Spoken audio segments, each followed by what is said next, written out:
নমস্কার বন্ধুরা, শিবানী কিচেনে আপনাদেরকে স্বাগত। আজকে আমি তেলকই করব। এই তেলকই করার জন্য এই দেখুন, প্রথমে লবণ দিয়ে দিলাম, এই দেখুন পরিমাণ মতন হলুদ দিয়ে দিলাম, দিয়ে এগুলোকে আমি ভালো করে মাখিয়ে নিচ্ছি। দেখুন বন্ধুরা, তেলটা গরম হয়ে গেছে, একটু নুন দিয়েছি, একটুখানি হলুদ দিয়ে দিলাম যাতে না মাছ ভাজার সময় ছিটকায়।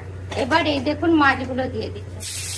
এক পাঁচটা হয়ে গেছে, এবার মাছগুলোকে উল্টে দিচ্ছি। দেখুন এই দেখুন বন্ধুরা, মাছগুলো ভাজা হয়ে গেছে, এবার এগুলোকে আমি তুলে নিই। বন্ধুরা, ওই মাছ ভাজার তেলের মধ্যেই আমি কালো জিরা ফোড়ন দিয়ে দিলাম। এই দেখুন, তেলকই করার জন্য আদা, পেঁয়াজ, রসুন, কাঁচা লঙ্কা করে বেটে রেখেছি, সেটা দিয়ে দিলাম।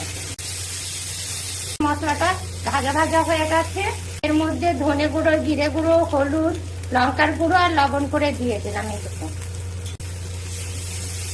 আর এর মধ্যে সর্ষে বাটা দিয়ে দিলাম। এই দেখুন, দেখুন জল দিয়ে দিচ্ছি।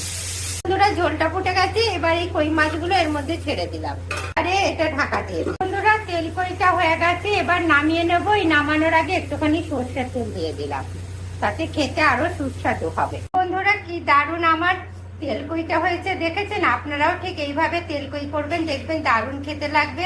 আর আমার রেসিপিটা যদি আপনাদের পছন্দ হয় তবে লাইক করবেন, কমেন্ট করবেন, শেয়ার করবেন। Thank you.